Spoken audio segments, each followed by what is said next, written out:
प्रभु के नाम की तारीफ हो। God really bless you. प्रभु का नाम मुबारक हो। आइए मेरे साथ इफिसियों उसका 5वां अध्याय निकालें। बाकी जो आयतें हैं वो हम बाद में पढ़ेंगे और हम पढ़ेंगे उसकी 22वीं आयत से 32वीं बल्कि 33वीं आयत तक। Wives, submit yourselves unto your own husbands as unto the Lord. For the husband is the head of the wife, even as Christ is the head of the church, and he is the Savior of the body. Therefore, as the church is subject unto Christ, so let the wives be to their own husbands in everything. Husbands, love your wives, even as Christ also loved the church and gave himself for it, that he might sanctify and cleanse it with the washing of water by the word, that he might present it to himself a glorious church, not having spot or wrinkle or any such thing, but that it should be holy and without blemish. So ought men to love their wives as their own bodies. He that loveth his wife loveth himself. For no man ever yet hated his own flesh, but nourisheth and cherisheth it, even as the Lord the church. For we are members of his body, of his flesh, and of his bones. For this cause shall a man leave his father and mother, and shall be joined unto his wife, and they two shall be one flesh. This is a great mystery, but I speak concerning Christ and the church. Nevertheless, let every one of you in particular so love his wife, even as himself, and the wife see that she reverence her husband. Notice the word reverence her husband. There's a mystery behind that. प्रभु आपका नाम मुबारक हो। इन वचनों के लिए आइए हमसे थोड़े समय बात करें इससे पहले कि हम खुदावर इस ब्याह की सिविलिटीज में शामिल हों। धन्यवाद देते हैं आज के प्यारे सुंदर मौसम के लिए। धन्यवाद देते हैं कि आपने मौसम को ठंडा किया और एक बहुत अच्छा मौसम हमारे लिए बख्शा। और धन्यवाद देते हैं इस बरकत की बारिश के लिए भी। दुआ है कि आप हमारे बीच में आएँ और हमें ब्लेस करें प्रभु यीशु मसीह के नाम से, आमीन। आप लोग बैठ सकते हैं। Yes brother, fine. God bless you. प्रभु का नाम मुबारक हो और प्रभु के नाम की जय स्तुति और तारीफ हो, क्योंकि जैसे जैसे समय गुजरता जा रहा है प्रभु अपने विषय हमें बख्शते हैं। खुदावन के फजल से इस साल कई शादियां हुई और कई बार मौका मिला कि वचन से हम शादी और उस विषय को लेकर कुछ ना कुछ देखें। सो खुदावन का नाम मुबारक हो। थोड़ी देर के लिए प्रभु ने चाहा तो मैं कुछ चीज़ों को आपके सामने रखना चाहूँगा और प्रभु रहम करें। ये कुछ विचार नबी ने भी रखे विवाह और तलाक के संदेश में, और कई बातें जो नबी ने अलग अलग मैसेजेस में बोली, उन्हीं विचारों को प्रभु ने चाहा तो मैं आपके सामने रखने की कोशिश करूंगा। प्रभु का नाम मुबारक हो। विवाह बाइबल में लिखा है सब में आदर की बात समझी जाए, और आज हम खुदा का धन्यवाद देते हैं कि ये विवाह आज हमारे बीच में संपन्न हुआ ब्रदर निखिल और बहन आसनत को लेके। मैं सोचता हूं भाई निखिल बहुत खुश होंगे और भाई बहन आसनत भी बहुत खुश हैं। प्रभु के नाम की तारीफ हो। भाई हैरिसन का परिवार, ब्रदर डायस का परिवार, मैं सोचता हूं कि आज बहुत खुश होगा। और अब मैं कहूंगा इन दोनों परिवारों के साथ हम सब मिलके खुश हैं। आज हम यहीं इसलिए आए हैं बताने के लिए कि हम आपके साथ इस खुशी में शामिल होते हैं। आमीन। खुदावन का नाम मुबारक हो। और मैं सोच रहा था इस नाम आसनत के विषय में, तो इस आसनत के विषय में जब सोचा जाए तो आसनत पत्नी बनी यूसुफ की, जो अपने भाइयों में न्यारा हुआ। क्या सच्चाई है? और कैसे यूसुफ को और यूसुफ की जिंदगी चली और कैसे उसने दुख उठाए और वो एक गड्ढे में भी डाला गया और वहां से फिर वो निकला, और जब गड्ढे से निकला फिर उसके साथ बाद में ये हुआ कि वो मिस्र पहुंचा और वहां पे फिर उसकी शादी हुई। खुदावन का नाम मुबारक हो। एक दिन मैं बैठ रहा था, भाई निखिल से मेरी कुछ बातें हुई बाय रेवलेशन। उन्होंने मुझसे कुछ बातें रखी जो कि ताल्लुक थी इस शादी से, और खुदावन का धन्यवाद हो कि उन्होंने इस मुकाशफे को अपने जीवन की कुछ घटनाओं में प्राप्त करने के बाद इस फैसले को लिया कि अब मैं आगे बढ़ूंगा और तेजी से बढ़ूंगा। खुदावन बहन आसनत को भी बड़ी बरकत दे कि उन्होंने भी अपनी हामी जताई, और भाई डायस और सिस्टर डायस ने, कि हम भी चाहेंगे कि ये शादी संपन्न हो। सो खुदावन का नाम मुबारक हो।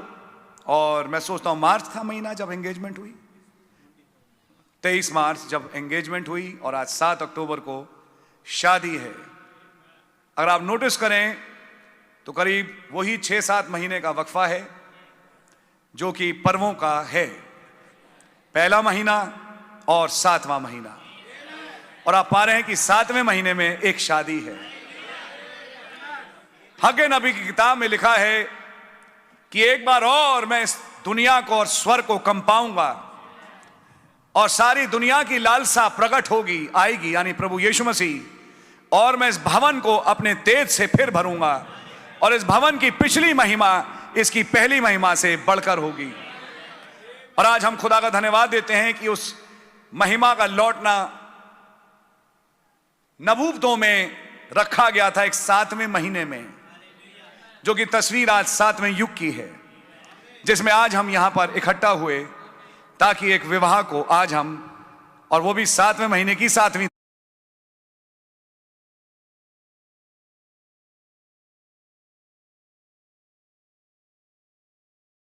तारीख, कि हम लोग यहां इकट्ठा हों और इस विवाह को संपन्न करें। सो बहुत ही खुशनुमा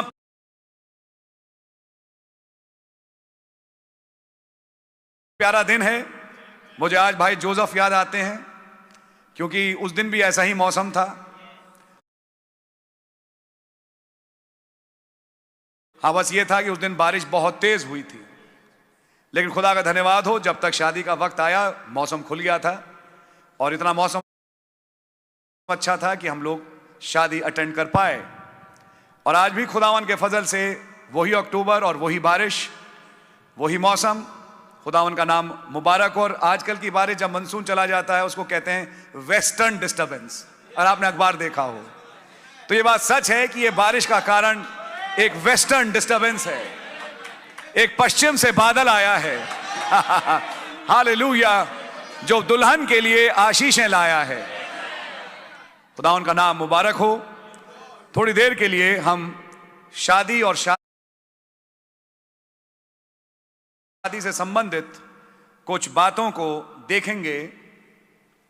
पहली बात, एक दूसरे से कभी झूठ मत बोलना।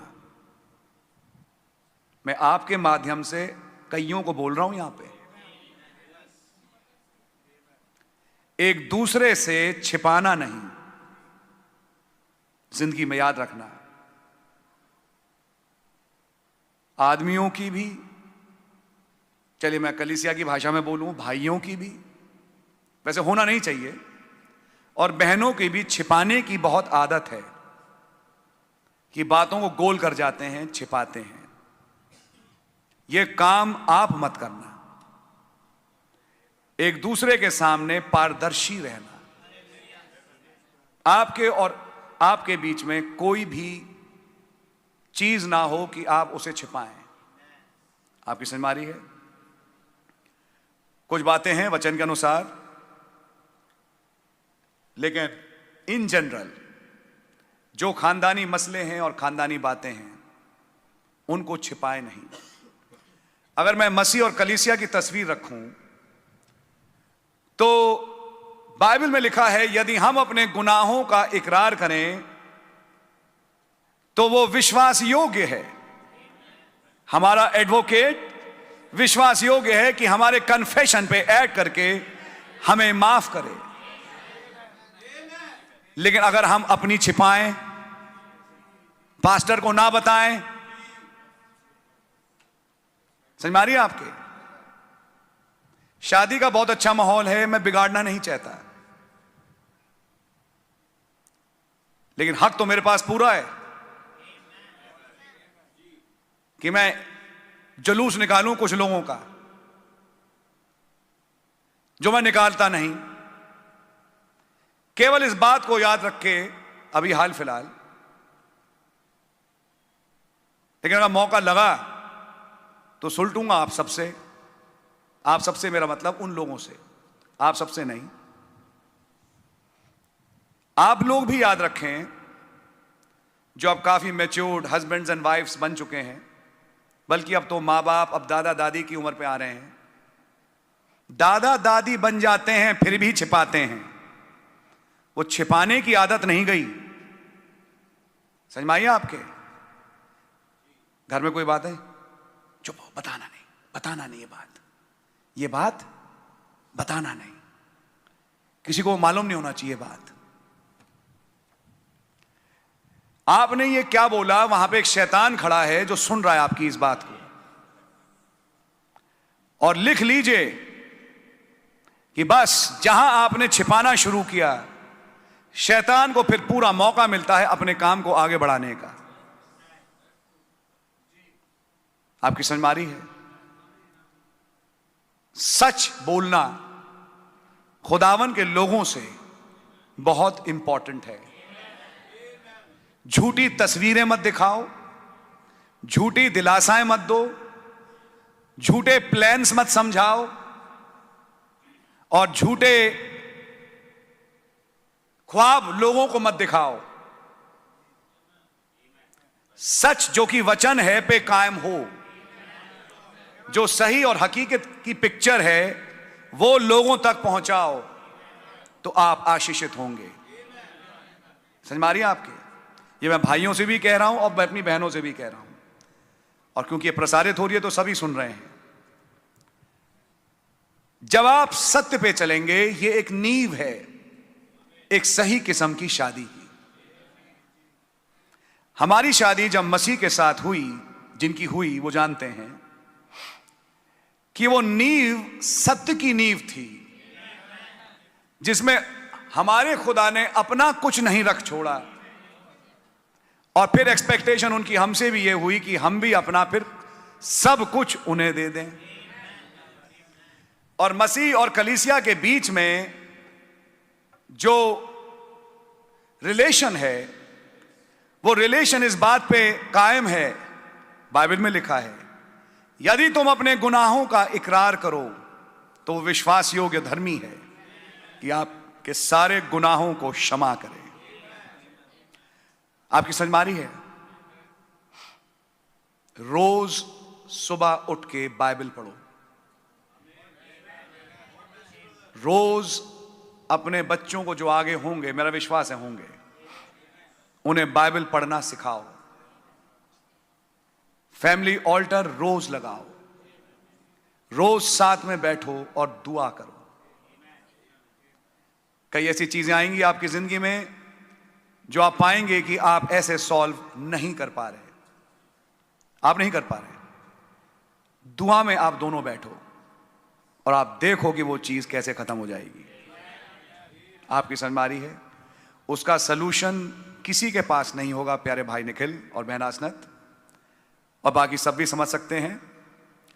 वो सलूशन प्रभु के पास है, और प्रभु आपके लिए रास्ते निकालते चले जाएंगे जो आप सोच भी नहीं सकते। यहोवा का भय मानना बुद्धि का मूल है। जिस घर में यहोवा का भय नहीं, वहां पागलपन घुसता है। रोमियो 1 के अनुसार जिन्होंने खुदा के योग्य खुदा को बलिदान नहीं चढ़ाया, बाइबल में लिखा है उनका मन खुदा ने अंधेरा कर दिया, कि वो कामुकता में जुट गए और अपने ही शरीरों को गंदा करना शुरू किया। मैं आगे क्या है मैं नहीं बोलना चाहता, वो बड़ी भद्दी तस्वीर है। यहां तक कि पुरुष पुरुष के साथ और स्त्री ने भी अपना स्वाभाविक इस्तेमाल समाप्त किया, जो दुनिया में आप जानते हैं आज चल रहा है। कारण एक सच्चे खुदा को एक टाइम जाना, उसकी उपासना नहीं करी। घर में रोज वर्शिप करिए, रोज दुआ करिए, रोज चाहे जैसे उठ के दांत मांजते हैं, मुंह धोते हैं और नाश्ता करते हैं, ऐसी रोज बाइबल पढ़ते हैं। रोज फैमिली ऑल्टर लगाइए, रोज अपना पर्सनल टाइम खुदा के लिए निकालिए। और उस पर्सनल टाइम में खुदा के साथ बैठिए। रोज क्रूस पे जाइए और रोज क्रूस पे जाके मरिए, अपने आप को मारिए कि मैं चाहता हूं कि आप मुझ में जिए। मुझे बुद्धि बताएं कि मुझे आज कैसे चलना है। शादी एक बहुत बड़ी रेलगाड़ी है। शादी एक बहुत बड़ा भेद है ब्रदर सिस्टर, और उस भेद में आगे बढ़ने का की सहायता ब्रदर ग्लैडविन हैरिसन या ब्रदर अनिल डायस नहीं दे पाएंगे। आपकी समझ मारी है। पेरेंट्स एक लेवल तक अपने अनुभव के अनुसार आपको बताएंगे, लेकिन सबसे महान अनुभव जिसने पहली शादी पढ़ी, आप खड़े हैं, वो आपको बताएंगे क्या करना है। किसी भी फैसले में जल्दबाजी मत करना। क्या बोला मैंने? जल्दबाजी मत करना। किसी भी फैसले को लेने से पहले, चाहे घर हो, चाहे कोई फंक्शन हो, चाहे कोई जीवन का अहम फैसला हो, पहले दुआ करना, खुदा से इच्छा मांगना, वो जरूर बताएंगे, और तब आगे बढ़ना। खुदावन आपके मार्ग को प्रॉस्परस करेंगे।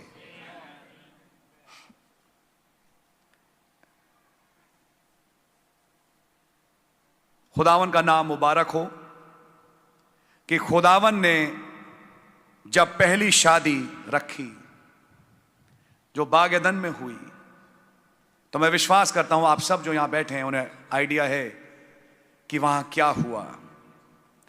वो एक बेगुनाह वाली अवस्था थी। हम अब कुछ आदी से हो चुके हैं प्रकाशनों को सुनने की, लेकिन शायद अब तक आदी हो नहीं पाए प्रकाशनों पे चलने की।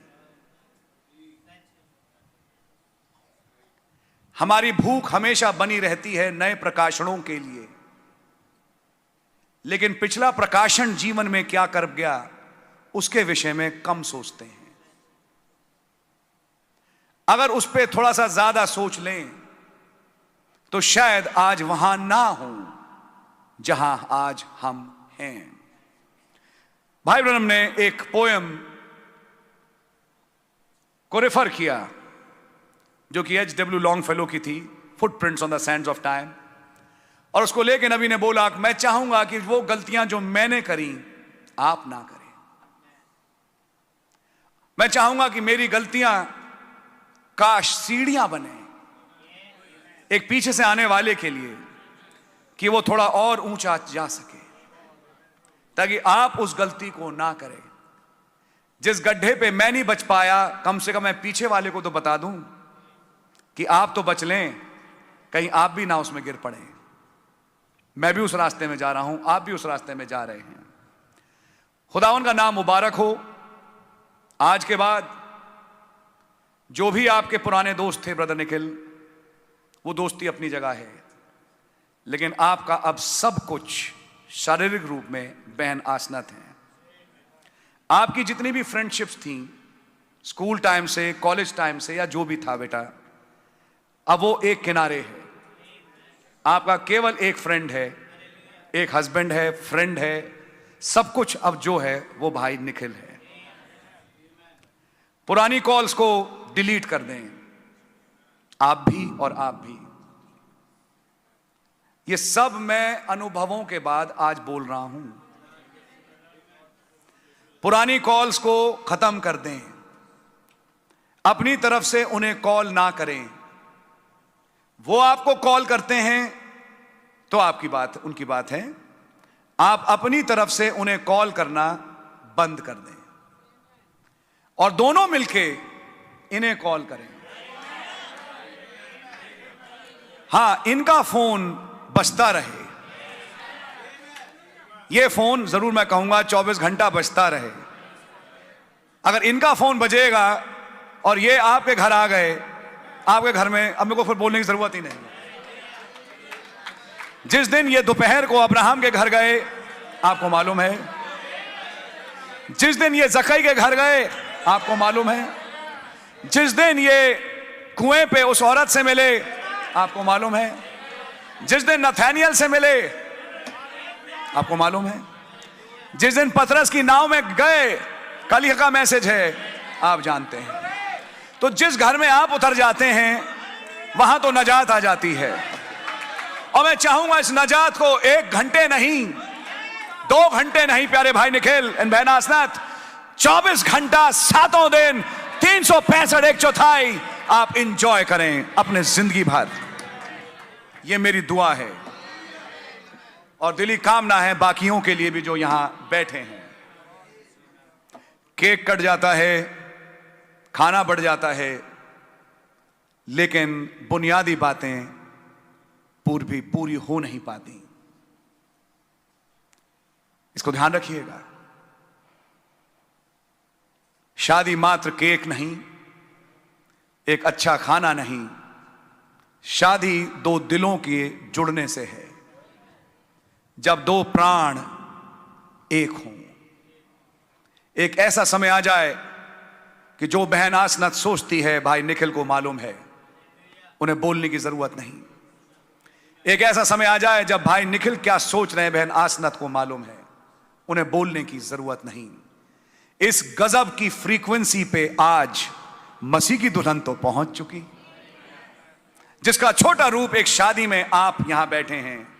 तो दुआ यही है कि आप भी पहुंचे, बजाय इसके कि फेस डिफरेंस पाई हो जाए, आपका फेस डिफरेंस 0 हो जाए, यानी कि आप और आप एक ही दिशा में सोचें। यह मेरी दुआ है।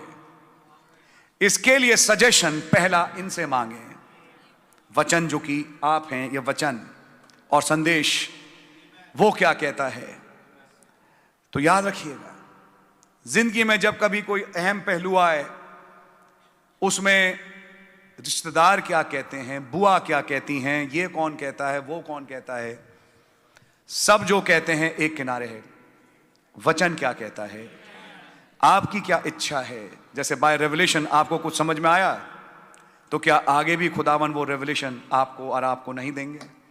आमीन। मैं सोचता हूं कि यूसुफ की जब शादी आसनत के साथ हुई, तो उसने सबसे पहले आसनत को एक दिन ले जाया गया होगा उस पिरामिड के पास और कहा होगा, आसनत तुम्हें मालूम है कि ये बिल्डिंग बनाई किसने। आसनत ने कहा, हम मिस्रियों ने।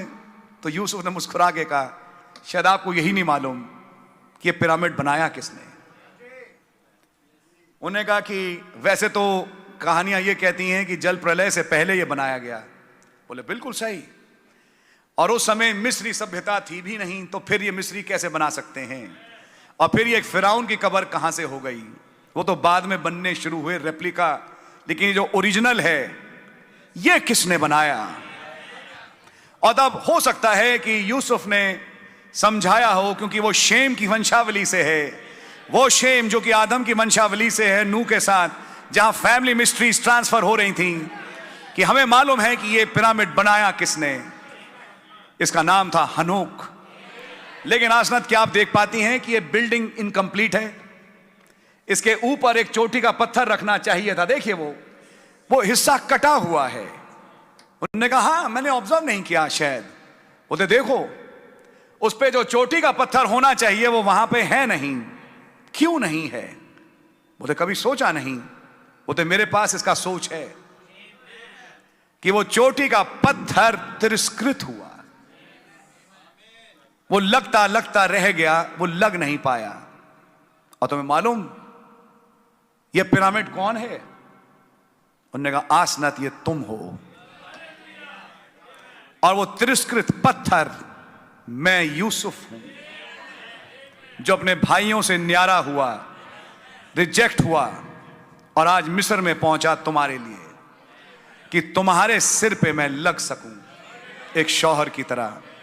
जबकि मेरा नाम बदल के अब जाफनत पानिया कर दिया गया है।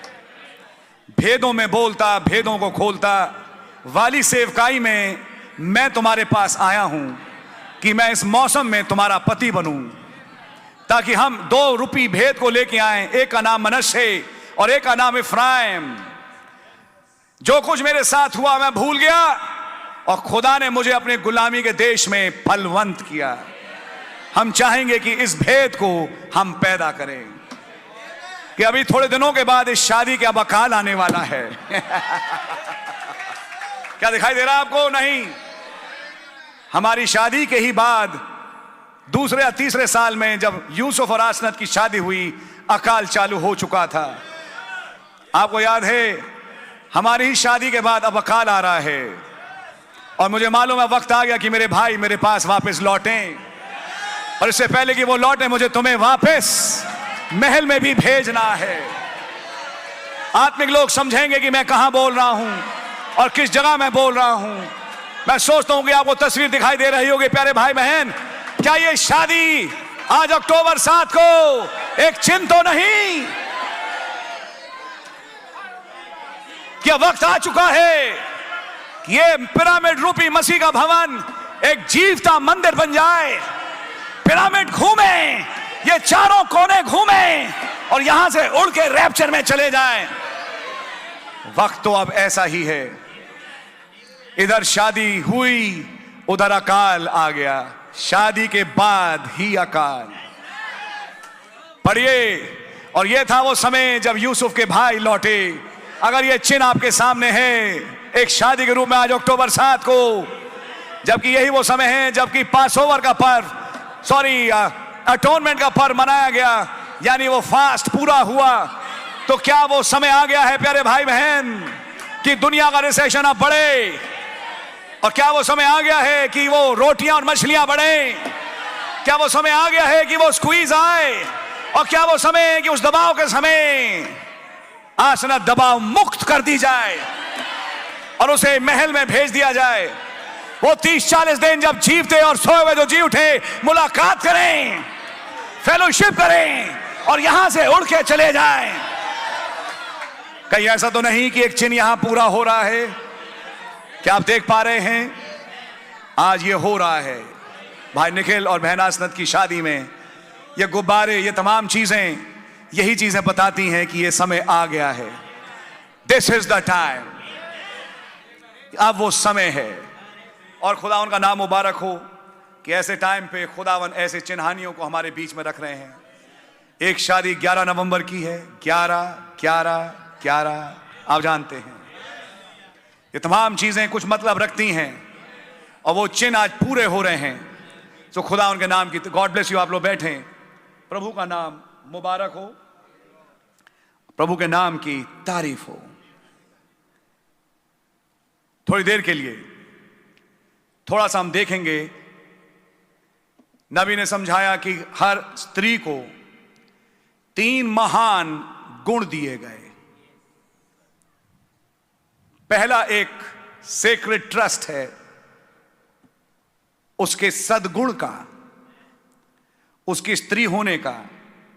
वो हां और ना कह सकती है ताकि अपने पात्र को शुद्ध रखे और देखे कि और आदमी उसके आसपास कैसा बिहेव करते हैं।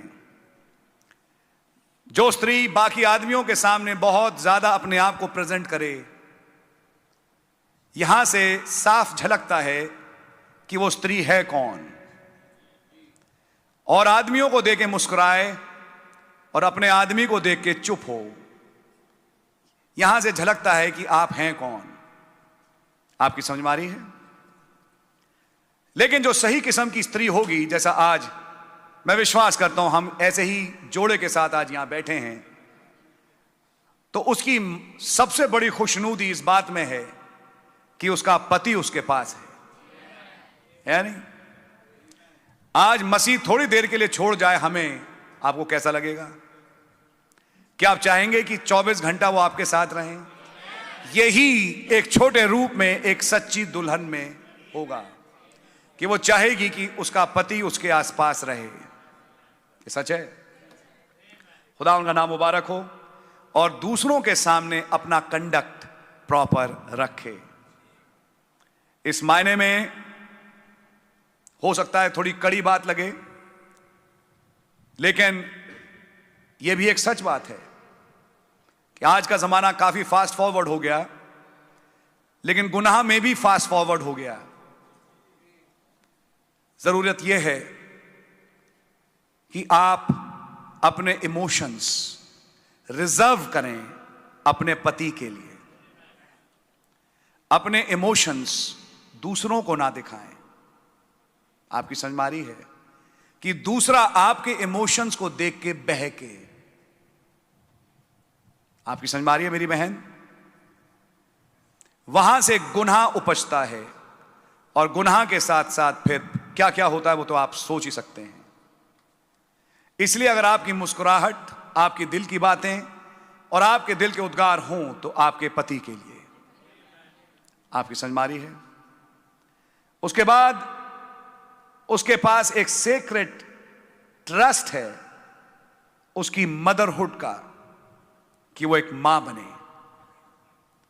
और ये मां बनना उसके लिए एक बड़ी ऑनर की बात है अपने पति के लिए, कि वो अपने पति के लिए बच्चे पैदा करे। जैसा कलीसिया भी आज मौसम के बच्चे पैदा करती है। लूथर का मौसम निकल गया, वेस्ली का मौसम निकल गया, पेंटिकॉस्टल मौसम निकल गया, आज के मौसम के बच्चे। हमारी आपकी आज की पैदाइश थकी हुई पैदाइश नहीं। सुन रहे हैं आप? थकी हुई पैदाइश नहीं,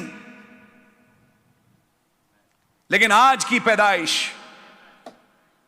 जो कि आज के वचन और आज के मुकाशवे पे कायम हो। यह सीक्रेट ट्रस्ट मां होने का रखा गया। और यहीं पे नबी ने जाने कितनी बातें बोली। मैं आपका समय ज्यादा नहीं लूंगा। कैसे आज वो जमाना आ गया है कि वो एक कुत्ते और बिल्ली की मां बन के रहना चाहते हैं, मतलब अपनी मां को प्रकट करना चाहते हैं, उस प्रेम को, मां की ममता को प्रकट कर रहे हैं कुत्ते बिल्ली को घर में पाल के, लेकिन बच्चा नहीं चाहते अमेरिका में। सच्चाई है। आज धीरे धीरे मैं देख रहा हूं कि एक कल्चर बढ़ रहा है सिंगल्स का। क्या आपने नोट किया? शादी करी, तुरंत डाइवोर्स किया, अलग हो गए और अलग अलग रह रहे हैं। मैं इस कल्चर को इस चर्च में नहीं आने दूंगा। मुझे अगर कहीं ये कल्चर आता हो दिखाई दिया, मैं दोनों को आउट कर दूंगा। इसलिए दोनों ही सतर्क रहें कि वो कल्चर, जैसे स्कूल में फॉर्म भरते हैं तो वहां पे भी एक है सिंगल पेरेंट। सुना आपने? सिंगल पेरेंट का आजकल सिद्धांत बढ़ता जा रहा है। बागेदन से तो सिंगल पेरेंट थे नहीं। हां भाई, कोई आपदा आई जिसके कारण एक कोई गुजर गया, वो बात फर्क थी, लेकिन बागेदन से कहीं सिंगल पेरेंट की तो बात हुई नहीं। ये सिंगल पेरेंट का कॉन्सेप्ट लाया कौन? शैतान। एंड माइंड यू, क्योंकि एजुकेशन भी उसी की तरफ से है, इसलिए नर्सरी में जब भर्ती कराने जाए बच्चे को, सिंगल पेरेंट को 5 पॉइंट्स एक्स्ट्रा मिलते हैं। सुना आपने? मैं तो गुजर चुका हूं इस रट से। सिंगल पेरेंट का मतलब एक्स्ट्रा पॉइंट्स, लेकिन खुदा के यहां नेगेटिव पॉइंट्स। तो ये आत्मा आने मत देना। ठीक है, मैं तुम्हारे बिना, तुम मेरे बिना, कोई नहीं, तुम अपने घर, मैं अपने घर, खुश। चलो प्यारे भाई बहन, या तो शादी ना करते, और जब शादी करी है तो शादी एक प्रेम पे आधारित है। इस सिद्धांत को ना भूलें कि खुदावन आप दोनों को तस्वीर में रखे हुए हैं बरकतों को परिवार में उंडेलने के लिए।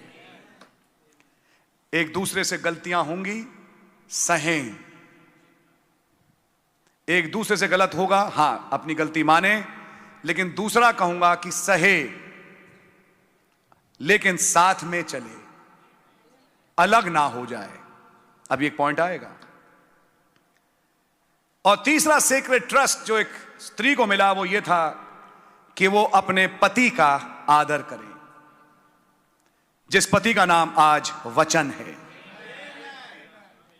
आपकी समझ में आ रही है? ये तो हुआ स्त्री का। हस्बैंड्स के लिए क्या है, यहां पे भी लिखा हुआ है, थोड़ी देर के लिए देखेंगे। हे पत्नियों, अपने अपने पतियों के अधीन हो जाओ जैसा प्रभु के। जब कलीसिया प्रभु के अधीन हुई तो क्या कलीसिया प्रभु के सामने अपनी अकल लगाती है? नहीं लगाती। ऐसे ही हे पत्नियों, अपने अपने पतियों का आदर करो। उनसे वाद विवाद ना करो, उनके साथ घर में लॉन्ग डिबेट्स में मत बन जाओ। एक बात कही तो आपने एक डिबेट चालू कर दी। हस्बैंड ने सोचा मैंने क्या पॉइंट शेयर किया कि घर में तो डिबेट ही चालू हो गई। तो अच्छा है कि मैं अपना मुंह बंद रखूं, अब मैं घर में अपना मुंह ही ना खोलूं। सुन रहे हैं आप? और बाइबल में ऐसी डिबेटफुल औरत के बारे में भी लिखा हुआ है। जैसे बारिश की बूंदें टप टप टपकती हैं टीन के ऊपर, ऐसे ही एक चकचक करने वाली औरत लिखा है। मैं बाइबल की आयत कोट करके बता रहा हूं। घर को आर्मगिद्दोन ना बनाए, घर को पानीपत मत बनाए, घर को युद्ध क्षेत्र ना बनाए, घर को बागे अदन बनाए। सुन रहे हैं आप? जब कभी कोई पॉइंट बहन की तरफ से आए आप सोचें, भाई की तरफ से आए आप सोचें, और देखें क्या यह वचन के अनुसार है। आप डिस्कस भी कर सकते हैं, देख भी सकते हैं। कई बार बड़े ब्राइट आइडियाज आते हैं, अच्छे भी होते हैं, बुरे भी होते हैं, लेकिन हां, अगर आप वचन के सिद्धांत पे हैं तो बाय चांस भाई निखिल आप गलत भी हुए, खुदावन उसे सही कर देंगे। यह फिर खुदा की ग्रेस होगी कि वो आपको सही मार्ग पे ले आएंगे कि आप सही मार्ग पे ही चले। तो इन द फाइनल एसेंस आप रहेंगे सीधे मार्ग पे। मैं आपसे भेद की बातें बोल रहा हूं। जब आप अभी आगे बढ़ोगे तो जो समझोगे कि आज प्रचार हुआ क्या तुमसे, हमारी आपकी। दूसरी बात, जब कलीसिया मसीह के अधीन हुई तो कलीसिया रोज सुबह उठ के मसीह के साथ डिबेट नहीं करती। यह आपने क्यों कहा? पहले मैंने कुछ दुआएं सुनी जिसमें बुजुर्ग लोगों ने बोला मैं तो खुदा से लड़ गई, मैं तो खुदा से लड़ गया। आज तक कोई खुदा से लड़ा और जीता? अब देखिए, नहीं मतलब याकूब, आपने समझा नहीं बात को। याकूब की लड़ाई फर्क थी, आपकी लड़ाई फर्क है। याकूब डिबेट नहीं कर रहा था दूत के साथ, वो तो केवल उसको थाम रहा था कि उसे कोई बरकत दे जो उसने दी उसको। आपकी समझ में आ रही है? मैं तो खुदा से लड़ गया और तब मेरी दुआ सुनी गई। हां सुनी गई, परमिसिव विल वाली। आइए मैं आपकी बात को पूरा करूं कि अब परमिसिव विल में जैसा बालाम चला तुम भी चलो। अब मेरी पहली इच्छा थी नहीं, जो तुम माने नहीं, तुम लड़ गए तो ठीक है, मैं भी किसी पे जबरदस्ती नहीं करता। अब जो तुम्हारी हां है उस पर ही चलो। अब होगो कुछ सालों के बाद मैं भी खुदा नहीं जो तुम्हें तुम्हारी परमिसिव विल से हटा के सिद्ध इच्छा में ना ले आऊं। ये बाइबल है, ये बाइबल है, ये नबी का संदेश है। तो फाइनल एसेंस में खुदा से लड़ने का कोई फायदा नहीं, और सच्ची दुल्हन मसीह के साथ लड़ती नहीं, मसीह से प्रेम भाव में बैठ के मसीह के मन को हासिल करती है। एक छोटे रूप में हर घराने में यह आयत है कि आप अपने आप को सबमिट करें अपने पति के अधीन। कई बार कुछ बातें अजीब सी लगेंगी, लेकिन आप अपना मन न लगाएं, आप अपना प्रेम बना के रखें और आप वहीं पे अपनी पोजीशन में बरकत को पाएंगी। जैसे कलीसिया मसीह के अधीन है, ऐसे ही हर पत्नी अपने अपने पति के अधीन रहे, हर बात में, कुछ बातों में नहीं, हर बात में। 25वीं आयत, husbands love your wives even as Christ also love the church. एक चीज बोलूं आपसे, मसीह ने कलीसिया से शादी करने के बाद कभी भी पिता के सामने अपना माथा नहीं पकड़ा। किससे लगा दी तुमने मेरी शादी है? कहां लगा दी मेरी शादी? आपने कह दिया तो मैंने कर ली। वैसे अब मैं पिता की बात को टाल तो सकता नहीं, मेरी नहीं आपकी मर्जी पूरी हो। लेकिन अब इस चक्कर में आपने जाने क्या पकड़ा दिए मुझे। रोज गिरते हैं 10 दफा। सुनिए ध्यान से, रोज गिरते हैं 10 दफा, रोज बेवफाई करते हैं मेरे साथ 10 दफा वचन के साथ, रोज वचन को त्यागते हैं 10 दफा, और हर थोड़ी देर पे आके माफी मांग लेते हैं। सुन रहे हैं आप? लेकिन हे पतियों, अपनी पत्नियों से ऐसा प्रेम करो जैसा मसीह ने कलीसिया से प्रेम किया और अपने आप को उसके लिए दे दिया। हर शादी में मैंने पॉइंट रखा, खुदाई प्रेम अनकंडीशनल है। उसने बेशर्ती हमसे प्यार किया। उसके प्यार के गाने चाहे कितने बन जाएं, कंप्लीट नहीं हो पाएंगे। जैसे लिखा है कि आसमान अगर पार्चमेंट बन जाए और सारा समुंदर इंक बन जाए, फिर भी आपके प्यार का जिक्र समाप्त नहीं हो सकता, जिस अगाध प्रेम से आपने हमें प्यार किया। क्या सच्चाई है? हे पतियों, अपनी पत्नियों से प्रेम करो जैसा मसीह ने भी कलीसिया से प्रेम किया। कब प्रेम किया? जब कलीसिया साफ सुथरी हो गई। अगली आयत बताएगी नहीं। उसने कलीसिया से प्यार तब किया जब वो गंदी थी। यानी मसीह का प्यार अनकंडीशनल है। स्त्री का बाइबल लिखा, निर्बल पात्र जानकर आदर करो। हो सकता है वो गिरे, हो सकता है वो कुछ गलती करे, लेकिन तुम क्या करोगे उस टाइम? मुंह मोड़ के बैठ जाओगे? देखा, मुझे मालूम था ये वो, और कर करा के तुम जहां जाना चाहती हो जाओ, मैं जाना चाहता हूं मैं जाऊंगा। क्या हुआ? क्या ये चरित्र मसीह का है? ये चरित्र तो मसीह का है नहीं। मसीह का चरित्र तो ये था, जब उसने आपसे प्यार किया तो आपके गुनाहों के बावजूद प्यार किया, ये जानते हुए कि एक दिन आएगा कि वो आपको बेगुनाह करार देगा। उसके लहू की सामर्थ इतनी बड़ी होगी कि आपका एक गुनाह भी जर्रा जर्रा नहीं दिखाई देगा, वरन बिल्कुल बेदाग बेझुर्री श्वेत आप खुदा के समक्ष खड़े होगे और दिखाई दोगे। ओ हालेलुया! यही प्रेम एक पति में है। आप जानते, पहला आदम जिसने अपनी पत्नी हव्वा से प्रेम किया, क्या हुआ था बाग एदन में? अब तो सबको आइडिया है। लेकिन क्या उस अवस्था में आदम ने हव्वा को छोड़ा? तभी कहा, तुम्हारे दिल के कठोरता के कारण मूसा ने तुम्हें यह आज्ञा दी, आरंभ से ऐसा नहीं था। अगर तुम्हारे पास आए फरीसी सरपेंट सीड का रेवलेशन हो, तभी तो समझ पाओगे। तुम तो फलों में फंसे हुए हो, तो तुम्हें ये आइडिया कहां से मिलेगा अनकंडीशनल लव का? पहले तो यही मालूम हो कि बाग एदन में हुआ क्या, जिसको तुम फल कहते रहे। लेकिन जब तुम्हें रेवलेशन मिल गया कि हां अरे ये तो घटना ये हुई, तब समझ में आएगा कि हव्वा तो खाने के बाद आई थी आदम के पास, और तब आदम ने क्या किया? छोड़ दिया। ये देखिए बाइबल की बात है। इसका मतलब ये नहीं कि आज की हव्वा हर जगह फल खाए। वो तो फिर एक वैश्या गिनी जाएगी, जिसकी भी तस्वीर बाइबल में लिखी है। लेकिन मैं बात कर रहा हूं घरेलू बातों की जो हो जाती हैं, जिसमें कि गलतियां होती हैं।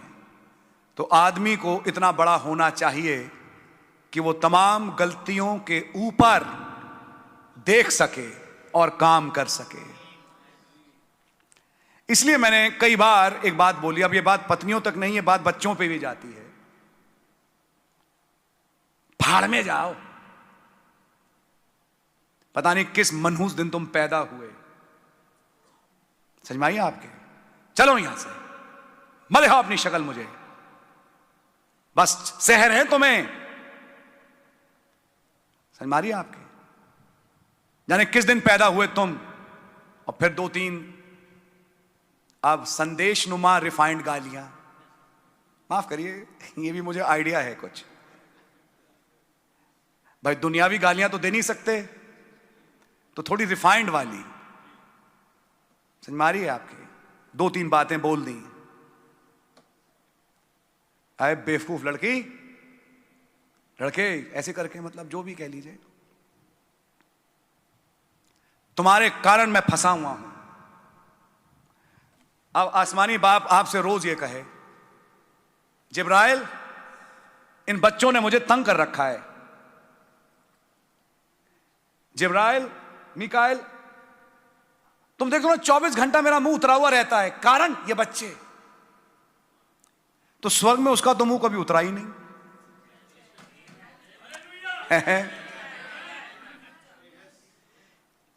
मैं सब तरफ से सुख पा रहा हूं, बस अपनों से परेशान हूं मैं। मारिए आपके। उसने कहा मैं भी बाप नहीं, जिसका नाम खुदा है, जिसके तुखम से ये पैदा हुए, कि इन्हें वो बना दूं जो मैं हूं। ये हो ही नहीं सकता कि मेरा दर्शन मेरे हर बालक के लिए जो मैं सोच चुका हूं फेल हो। और जितनों को मैंने चुना, जितनों को बाप तूने मुझे दिया, मैंने एक को भी नहीं खोया, केवल विनाश के पुत्र को छोड़। तो ये कैसे हो सकता है हम जिस्मानी मां बाप अपने धीरज को खो बैठे? नहीं नहीं नहीं नहीं, नेवर। और आप वही खुदाई तस्वीर को लिए आज बैठे हैं, तो याद रखें, ये अनकंडीशनल लव एक बाप का अपने बच्चों से हुआ, और एक दूसरा एस्पेक्ट एक पति का अपनी पत्नी से हुआ। तो ये बात भाई निखिल और बहन आसनत की ही नहीं, बल्कि आगे के परिवार की भी है। बच्चे 10 गलतियां करेंगे, क्या आप उन्हें छोड़ देंगे? आप समझ मारी है? फोन बंद करें प्लीज। 10 गलतियां करेंगे, क्या आप अपने बच्चों को छोड़ देंगे? बच्चे का तो काम है खेलना और गंदा होना। गंदा होने के बाद आएगा और मां का काम है कि उसे साफ करे। बिल्कुल। बच्चों को ये नहीं मालूम मुझे ये खाना चाहिए, मुझे ये नहीं खाना चाहिए। तो हम भी एक तरह से बच्चे भी हैं, जो कई दफा ऐसी हरकतें कर जाते हैं कि दुनिया की कई चीजें जो हमें खाना नहीं चाहिए, मैं आत्मिक खाने की बात कर रहा हूं, हम खा लेते हैं और फिर आत्मिक रूप से बीमार पड़ जाते हैं। कुछ गलत देख लिया, वो एक दूसरे किस्म का खाना है। गलत देखना, गलत सुनना, गलत संगति में पढ़ना, 2-3 जोक्स, बात चालू हुई जोक्स से, लेकिन जोक्स फिर चले गए एक दूसरी दिशा में, जहां से फिर गंदे विचार। ये भी तो एक खाना है। लेकिन सब ओह गॉड फॉरगिव मी, मैं कहां फंस गया। वो हमेशा आते हैं, ठीक है मैं अब तुम्हें धोता हूं। धोते धोते वो लाचार नहीं हुए हमारे प्रभु। हालेलुया। ये तस्वीर मैंने आज तक संदेश में नहीं पढ़ी कि आसमानी बाप सिर पकड़ के बैठा है, ये क्या बच्चे हैं मेरे। अब मैं हार गया इनसे, मैं हार गया इन बच्चों से। तुम्हें जो करना है करो, जाओ यहां से। हम तो पिज्जा खाएं, फाड़ में जाओ, पिज्जा पास्ता जो खानी है तुमने, हमें छोड़ो, हमारा पिंड छोड़ो। वो जैसे फिरौन ने बोला नहीं, निकलो यहां से, दिखा वो लास्ट सीन, चलो यहां से। मैं तो दिन गिन रहा हूं अपने घर में जब तुम इस घर को छोड़ के जाओगे यहां से, चलो यहां से, बेकार। ये हैं एटीट्यूड्स कुछ घरों के जो कि हो जाते हैं। लेकिन आसमानी बाप ने नहीं छोड़ी हिम्मत। मैं कहूंगा ऐसे टाइम पे एक भेद बोल रहा हूं भाई निखिल आपसे।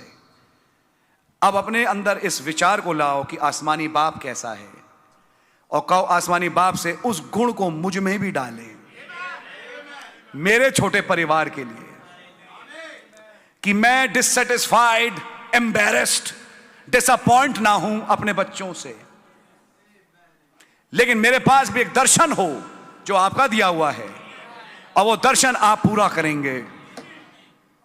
इसलिए मैंने पहली बुनियादी बातें बोली, ऑल्टर मत खत्म करें, रोज दुआ, रोज पर्सनल ऑल्टर, रोज टेप सुनो, समझ में आए ना आए। किसी को लगेगा आप क्या बोल रहे हैं, जिसने भाई जो समझना आप समझें, लेकिन जो समझने वाले वो समझ रहे हैं कि मैं क्या बोल रहा हूं।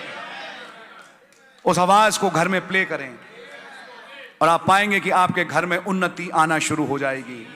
ग्राफ जो गर्दिश में जा रहा है उठना शुरू हो जाएगा। भाईलाल ने बोला, कई बार झूठ की नींव हम खुद ही डालते हैं। गाजियाबाद में पुरानी बात है, सब लोग जानते हैं। हम छोटे थे, अपने नाना नानी के यहाँ गए, और यूजली जाना ज़्यादा होता था क्रिसमस के टाइम पे। तो 24 तारीख की रात को अंगीठी लगाई, कमरा गर्म हुआ, भाई इसमें भड़क के नींद आ गई। लेकिन यह कहा कि अभी कुछ देर में सेंटा क्लॉज आने वाले हैं, हमको बताया जाता था रात को आएंगे और वो बच्चों को इनाम देंगे। अच्छा, हम वेट करते रहते, सच में हम वेट करते थे, करते करते हम छोटे थे, नींद आ जाती थी। सुबह सो के उठा, कहा अच्छा देखो अपनी तकिए के नीचे, तो कुछ मोजे या मूंगफली या पता नहीं क्या क्या कुछ चीजें रखी होती थी, कि देखा असल में तुम सो गए, वो रात को आए थे सेंटा क्लॉज। पूछा कहां से, बोले रोशनदान से। ये तो बाद में राज खुला कि कोई सेंटा क्लॉज नहीं आया। तो भाई लाल ने कहा ऐसी नींव रख के अपने ही परिवार में झूठ क्यों पनपने देते हो? समझ मारिए, आपके झूठ बच्चे को सिखा रहे हो आप रिफाइंड तरीके से। समझ मारिए आपके। खुदा हम पर सब पे रहम करे। कहीं ना कहीं हम सब गिरते हैं, कि खुदावन हम पर रहम करे कि हम झूठ की नेव अपने घरों में ना डालें। सबसे खतरनाक चीज यही है, ये बर्बाद कर देगी। समझ मारिए, जिस दिन झूठ की नेव पड़ गई घर में, समझो कार का ब्रेक फेल हो गया, अब ये कार बेकाबू चलेगी। जी ब्रदर, तो इसलिए झूठ की नेव अपने घर में बिल्कुल ना डालें। याद रखना इस चीज को। फिर याद है आपको कैसे इलोहिम ने कहा क्या ये बात मैं अब्राहम से छिपा के रखूं, क्योंकि मैं जानता हूं ये अपने बच्चों को सिखाएगा, तभी तो इलोहिम प्रकट कर रहा है। तो आप पे भी रेवलेशन तब खोलेगा, इलोहिम खोलेंगे, जब आपका ये एटीट्यूड देखें कि ये खाली सुनने वाला अब्राहम नहीं है, ये उसको फॉलो करके बच्चों को सिखाएगा। पीढ़ी दर पीढ़ी, पुष्ट दर पुष्ट, एक पीढ़ी दूसरी पीढ़ी को समझाएगी। पिछले रिवाइवल को भूल नहीं जाएगी, लेकिन रिवाइवल को ट्रांसफर करेगी और बताएगी कि इस रात हमारे साथ क्या हुआ था। ओह माय, इस रात जब मौत का फरिश्ता गया, तब खुदावन ने कैसे हमें लहू के नीचे बचाया। पीढ़ी दर पीढ़ी, पुष्ट दर पुष्ट, एक पुष्ट दूसरे पुष्ट को यह बताए। मैं कहूंगा आज की यह पुष्ट दूसरे पुष्ट को बताए कि आज एक बादल आया बेटा, ये बादल रॉकेट फ्यूल नहीं है, धुआं नहीं, ताकि आने वाली पीढ़ी जाने पापा आप इस फोटोग्राफ को घर में क्यों रखते हैं, कि बेटा ये तस्वीर नहीं है, कुछ और है। इसे समझाना, इसे पढ़ाना, इसे बताना, आज की मैसेज की किताब के कोट्स पढ़ना, सुनाना, तुम्हारा बच्चा सरफराज होगा, उसकी बुद्धि खुलना शुरू हो जाएगी। वो सोचेगा जो उसके क्लास के बच्चे नहीं सोच पा रहे। नहीं, आज हिंदुस्तान के बच्चे अमेरिका में जाके क्यों बहुत बढ़िया स्कोर लाते हैं? कारण यह है कि यहां के पढ़ते हैं। वहां की तो सभ्यता ही ऐसी कि वो बिल्कुल नालायक ही है एक तरह से। 10वीं 11वीं क्या हुई कि उसके बाद बॉयफ्रेंड गर्लफ्रेंड बहुत कुछ खत्म। आगे मैं बोलना नहीं चाहता। जो उन चीजों में बिजी रहे तो वो कहां से बुद्धिमान बच्चे पैदा करेंगे? आपकी समझ में आ रही है? और मैं नबी की ही बात पे बोलूं, जो असली नहीं खा सकते, जो नकली पे जीते हैं, पिज्जा पास्ता वाले, मैं इनको ऐसे बोलता हूं आजकल, पिज्जा पास्ता वाले, वो क्या बुद्धि लाएंगे? जिन्होंने ओरिजिनल माल खाया उनके अंदर ताकत है, उनके अंदर बुद्धि है। आपकी समझ में? वैसे तो मिलावट अब सब कुछ में हो चुकी, आज एक ही चीज बची है जिसमें मिलावट नहीं है। इसमें भी करने की कोशिश करी, लेकिन खुदा ने मलाकी 4 भेजा, जिसने बेमिलावट वाला वचन आपको और मुझे दिया। आंख बंद करके आप टेप सुन सकते हैं। आपके सूप में कोई कॉकरोच कभी नहीं मिलेगा, क्योंकि उसमें कोई मिलावट है नहीं। ओ खुदावन का नाम मुबारक हो। God really bless you. तो मैं कहूंगा आप सबको खुदावन बड़ी बरकत और आशीष दें। जैसा मसीह ने अपनी कलीसिया से प्रेम किया, हे पतियों अपनी पत्नियों से ऐसा ही प्रेम करो कि वो उसे शुद्ध करे वचन के जल के स्नान के द्वारा। यानी प्रेम तब किया जब वो शुद्ध नहीं थी, शुद्ध करे, that he might present it to himself a glorious church, कि वो अपने लिए एक महिमा युक्त कलीसिया तैयार करे, जिसमें कोई दाग और झुर्री नहीं। आपकी समझ में आ रही है? इस प्रेम की तस्वीर की एक झलक हिजकियेल में मिलती है कि जब मैंने तुझे पाया तो अपने ही खून में पड़ी हुई थी, लेकिन तब मैंने तुझे धोया, साफ किया और तुझे, ताकि तेरी नग्नता ना दिखाई दी, कपड़े पहनाए। आपको मालूम प्रकाशित 19 में आओ आनंद मनाएं, जो कि पहला स्क्रिप्चर था, क्योंकि मेमने का ब्याह पहुंचा है और वो महीन मलमल को पहन के खड़े, जो कि संतों की रास्तबाजी है। ये कहां से आई? ये आपकी रास्तबाजी नहीं है, उसकी रास्तबाजी है। अपनी दुल्हन को उड़वाने कपड़े वो खुद लेके आया। वो कपड़े वो लेके आया जिससे उसकी दुल्हन उसको ओढ़े, क्योंकि रूत की तस्वीर पूरी होनी थी, अपनी चादर मुझ पे डाल।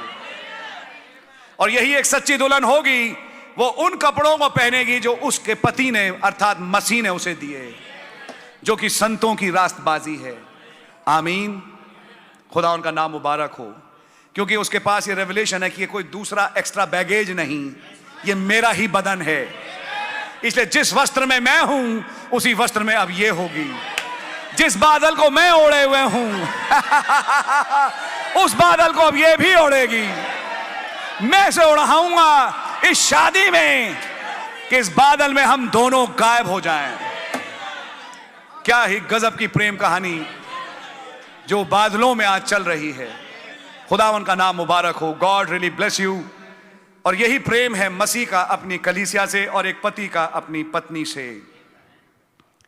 करेक्शन वचन से अप्लाई करें, अपनी अकल से नहीं। अकल फेल हो जाएगी, वचन फेल नहीं होगा। ठीक है, अब जो करना कर लो। खुद के पास तो क्योंकि फैसले की अकल है नहीं ना। कब आएगी? जब आप रोज ऑल्टर लगाओगे, रोज दुआ करोगे। एक और चीज, मीटिंग्स मिस मत करना।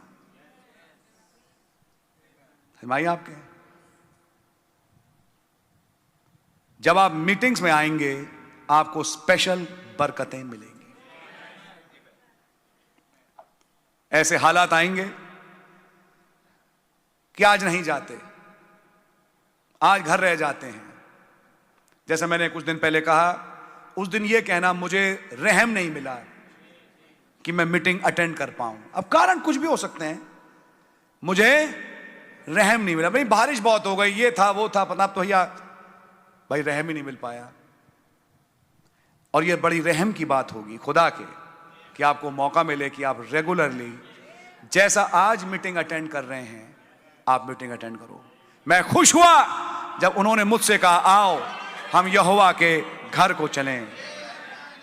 एक दूसरे से पहल करो, जल्दी तैयार हो, आज चर्च जाना है, आज शाम की मीटिंग है, जाने खुदावन क्या बताएंगे। इस भूख के साथ आओ। ये भूख जीवन में होगी तो आगे भी खुदावन आपको सरफराज करेंगे। कईयों की भूख जा चुकी है, दे आर एक्स्ट्रा फेड। वो पुराना ही हजम नहीं कर पाया अभी। एक्चुअली हजम करने के लिए चाहिए क्या था? काम, वर्जिश। यानी जो सुना उसको एक्शन में लाओ। एक्शन पुराने को हजम करता ताकि नए खाने की वो होती। अब ध्यान से सुनिएगा, आज भी ऐसा ही होगा। कल सुबह तक कुछ पेट पकड़ के बैठे होंगे, कारण खा तो बहुत लिया, लेट गए, बैठ गए। अपनी लेवल खाना बहुत अच्छा बना, हैरिसन भाई ने बहुत अच्छा बनवाया, तो खा के अब पेट तो पेट ही है, जितना ले सकता है। लेकिन खाने के बाद अब हजम करने के लिए फिर कुछ काम करो, चलो फिरो, तो चलना फिरना है नहीं। अब जैसे आज की तारीख पे वो सकोरे में अपने यूपी की साइड रोटी डाल के घी भर देते हैं। भाई हमारे गाजियाबाद एटा की साइड तो ऐसे ही था, सभी जानते हैं। और उसको भरते हैं बूरे से। हमने खूब खाया, वो बहुत बढ़िया चीज है। लेकिन अब उसको दे दो एक ऐसे आदमी को जो सिर्फ टाई पहन के एसी में बैठे 24 घंटा, उसका क्या होगा? कुछ ही दिनों के बाद दिल का दौरा, क्योंकि काम है ही नहीं। काम है ही नहीं, काम के नाम पे कुछ नहीं। जो करते थे उनकी जमीनें बिकी, उनको मुआवजे मिले, BMW खरीद ली और यानी बड़ी बड़ी गाड़ियां खरीद ली, काम तो है ही नहीं। जो किसानी करते थे और वो धूप में बारिश में मेहनत कर रहे हैं, काम कर रहे हैं, भाई वो खाते थे। तो खाना है तो उसके साथ साथ वो काम भी तो होना है, यानी ऐसे ही आत्मिक भी है। वचन तो है पुलाव, वचन तो है बिरयानी। सच में हर मीटिंग में मैं तो देख रहा हूं कि बिरयानी का भाप मिलता है, बहुत ही रिच खाना, बहुत ही रिच, लेकिन हजम, बात यही है, बस हजम नहीं कर पाते सब। हमारी आपके हजम का मतलब है कुछ कड़वा सागपात भी खाओ साथ में, दिखा ना मेमना खा